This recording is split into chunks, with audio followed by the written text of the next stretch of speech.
6 sobre genética e as aplicações atuais do conhecimento genético. Há tempos que o ser humano vem buscando conhecimento sobre hereditariedade dos seres vivos.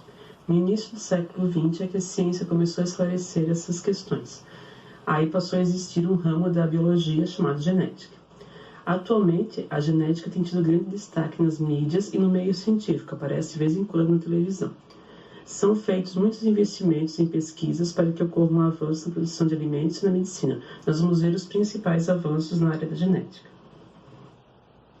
Uma das áreas da genética é a genômica. Ela surgiu no final da década de 1980 e foram lançados diversos projetos para identificar a sequência das bases nitrogenadas das moléculas de DNA de uma espécie. O maior destaque foi o projeto Genoma Humano, que durou de 1990 até 2003, e esses dados que foram gerados vêm sendo utilizados em diversas áreas das ciências biológicas até hoje. Um importante projeto desenvolvido por brasileiros do projeto Genoma Humano foi o sequenciamento do genoma da bactéria Xylella fastidiosa. Essa bactéria ataca plantas cítricas, causando o amarelinho. Os resultados ajudaram a desenvolver técnicas para proteger os cultivos. Inclusive, saiu na capa da Nature, que é a revista mais importante da área. Aqui tem a diferença, então, das laranjas sem o amarelinho e com o amarelinho, com a doença.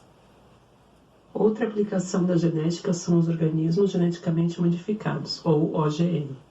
É qualquer organismo que tenha seus genes manipulados para expressar ou ressaltar características de interesse.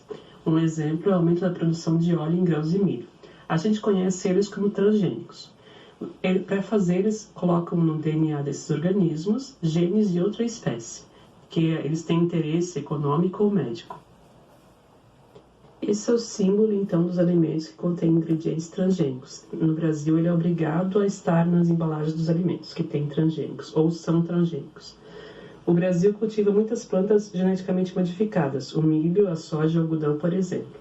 Só que elas são usadas para fabricar outros produtos, por isso a gente nem sabe, às vezes, que um alimento tem transgênico, porque ele foi usado outro produto para fazer ele, por exemplo, ração. Tá?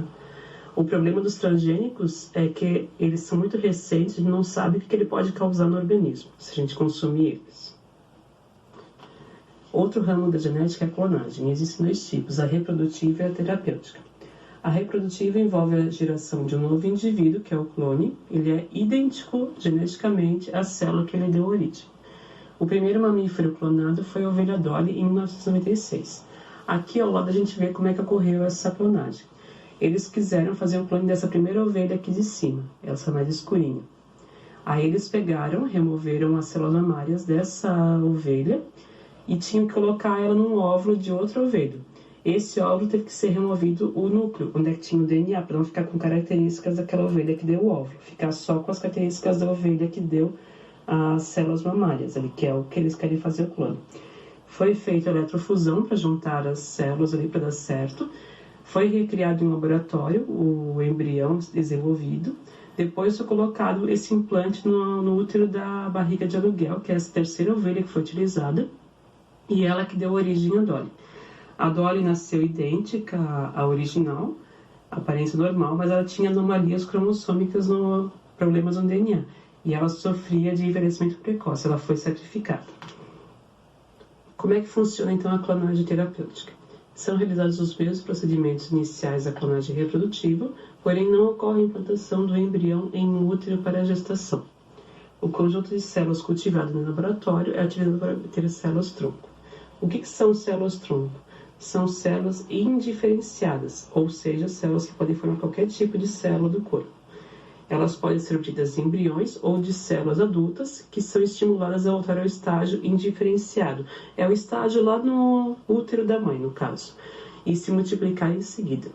As pesquisas com células-tronco têm recebido muita atenção nos últimos anos porque eles pretendem fazer tratamento para diversas doenças, por exemplo, diabetes, cegueira, infarto, lesões da medula, pessoas que não conseguem mais andar.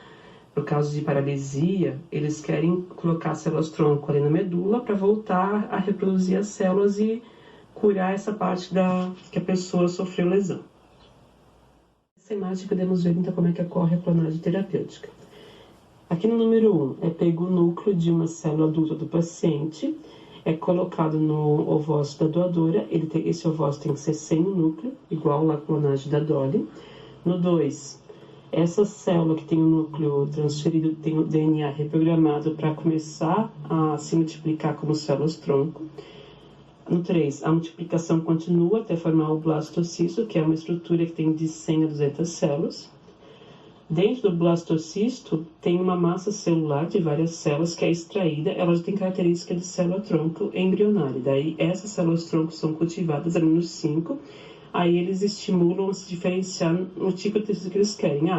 Quer formar células do neurônio na célula do sangue, célula de músculo ou célula da pele. Eles vão colocar uma parte do corpo da pessoa que precisa.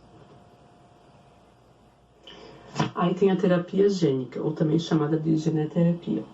Ela tem o objetivo de curar ou prevenir doenças genéticas pela manipulação do material genético do paciente. Eles têm ideias de fazer isso na barriga da mãe, ali no bebê, para ele já nem ter aquelas doenças que ele poderia vir a ter. Mas é discutido questões éticas nesse caso, porque envolve manipular o DNA de uma pessoa. Aí isso é bem complicado, tem várias pessoas contra, outras a favor, então isso é muito recente ainda.